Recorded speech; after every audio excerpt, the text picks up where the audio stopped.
Hello everyone, আসসালামু আলাইকুম। T-shirt design টিউটোরিয়ালে নতুন আরেকটি পর্বে আপনাদের সবাইকে স্বাগতম। আজকে আমরা ইউনিকর্ন নিয়ে আরেকটি টি-শার্ট ডিজাইন করব, যেটা আপনারা অলরেডি মকআপে দেখেছেন, থাম্বনেইলে যেটা দেখতে পেরেছেন। আপনারা এই টাইপের আজকে টি-শার্ট ডিজাইন করার পুরো প্রসেসটা অ্যাডোবি ইলাস্ট্রেটরের মাধ্যমে আমি আপনাদেরকে দেখাবো, শিখাবো। ওকে, সো অ্যাডোবি ইলাস্ট্রেটর সফটওয়্যারটা এখানে ওপেন করে রেখেছি, আপনারা দেখতেছেন। এখান থেকে একটা নিউ ফাইল নিব আমরা।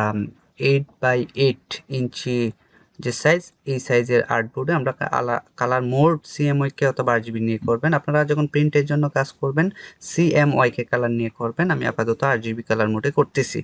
আপনারা ডেফিনেটলি যখন প্রিন্টের জন্য কাজ করবেন তখন সিএমওয়াই কে নিয়ে কাজ করবেন। ওকে, আমি ক্রিয়েটে ক্লিক দিলাম, এখানে দেখতেছি একটা আর্টবোর্ড ক্রিয়েট হয়ে গেছে। সো আমরা যে ডিজাইনটা করব, এই ডিজাইনটার জন্য আমরা জানি যে ব্ল্যাক ব্যাকগ্রাউন্ড অর্থাৎ কালো কালারের টি শার্টের মধ্যে এই ডিজাইন খুবই ভালো মানায় এবং মার্কেটপ্লেসে কালো টি শার্টের উপর ডিজাইনগুলাই ভালো চলে।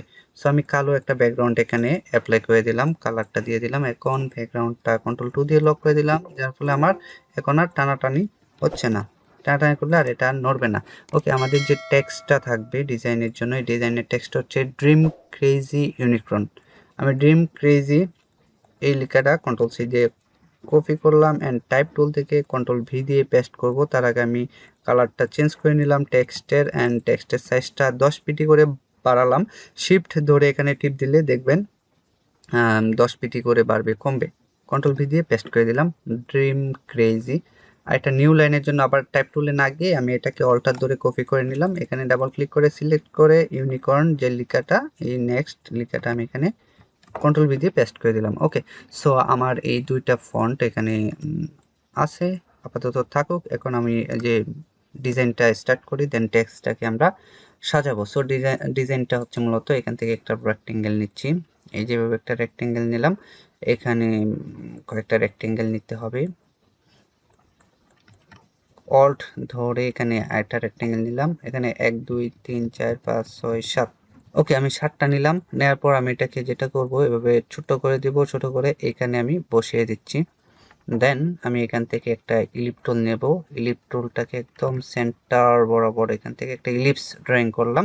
ইলিপসটাকে কন্ট্রোল সি কন্ট্রোল এফ মানে ডুপ্লিকেট করলাম। এই যে এখানে দুইটা ইলিপস হলো, কন্ট্রোল সি কন্ট্রোল এফ দিয়ে ডুপ্লিকেট করার পর আমার এখানে উপরের যে, আমি একটু কালার চেঞ্জ করে দিলে বুঝতে পারবো। আমার এই যে উপরে আছে হোয়াইট এর নিচে আছে গ্রিন, এই যে গ্রিন কালারটা নিচে আছে, গ্রিন কালারটা একটু বড় করে দিলাম। বড় করে দেওয়ার পর এরকম আসছে। আমার যে গ্রিন কালারটা আছে এটা চেঞ্জ করে আমি এখান থেকে ব্যাকগ্রাউন্ডের ব্ল্যাক কালারটা ইউজ করবো। এই যে আইড্রপার দিয়ে ব্ল্যাক কালার নিলাম, অল্ট ধরে ব্ল্যাক কালারটা এখানে পেস্ট করে দিলাম। সো এখন যেটা করব, এই 7টা রেক্টেঙ্গেল আছে, 7টা রেক্টেঙ্গেলের আমি কালার চেঞ্জ করব, 7টা কালার আমি অ্যাপ্লাই করব।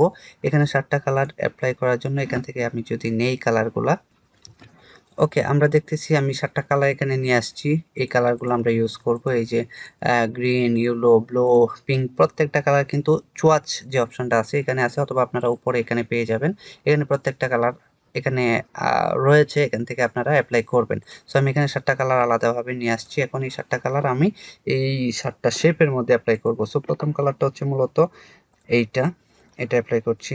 দেন ইয়েলো, এই যে জাস্ট ক্লিক করে সিলেক্ট করছি, অল ধরে পেস্ট করে দিচ্ছি। ক্লিক ধরে সিলেক্ট করছি, এটা কিন্তু আইড্রপার দিয়ে কাজটা করতেছি।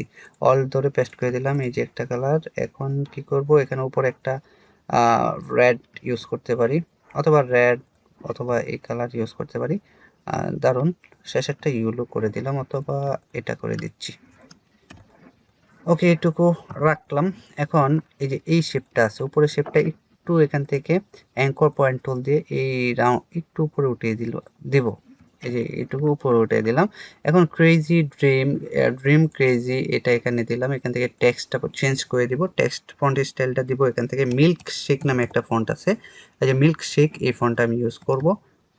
এটা যতটুকু প্রয়োজন ততটুকু এখানে বসিয়ে নেব। দেন ইউনিকর্ন যে ফন্টটা আছে, এই ফন্টটা আমি এখানে বসিয়ে নিয়েছি। সো এখানে একটা ইউনিকর্ন ইউজ করতে হবে। ইউনিকর্নটা আমি আপনাদেরকে দেখাচ্ছি। এখান থেকে আমি জাস্ট পপিন্স নামে অথবা এরিয়াল ব্ল্যাক নামে একটা ফন্ট আছে, যে এরিয়াল ব্ল্যাক, এই ফন্টটা ইউজ করব।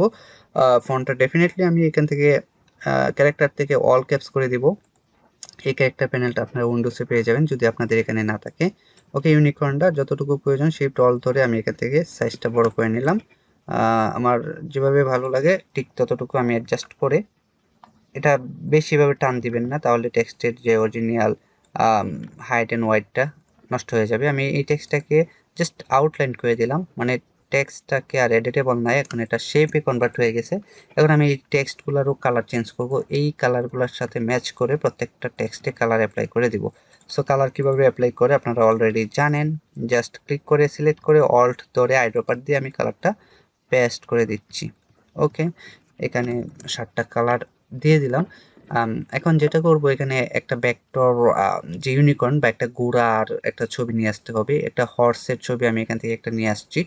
সো এই যে এখানে এই ভেক্টরগুলো আপনারা পেয়ে যাবেন, যে ভেক্টর সাইটগুলো আছে ভেক্টর সাইটে। আমি এটাকে জাস্ট এভাবে এনে আমি এখানে বসিয়ে দিচ্ছি, শিফট অল ধরে একটু ছোট করে দিই। এই যে ঘোড়াটা এখানে বসিয়ে দিলাম। আমি এটা সম্ভবত ফ্রিপিক থেকে ডাউনলোড করা একটা ভেক্টর অবজেক্ট, এই যে মিডলে অ্যালাইন করে দিলাম। যতটুকু প্রয়োজন শিফট অল ধরে আমি এটাকে ছোট বড় করে অ্যাডজাস্ট করে নেব। সো আমরা দেখতেছি এখানে ঘোড়াটি বসিয়ে নিচ্ছি। এখন আমাদের যে কাজটি করতে হবে, এখানে পাশ দিয়ে কিছু স্টার বা কিছু ভেক্টর এলিমেন্ট, এগুলো আমি অ্যাড করে দিতে পারি।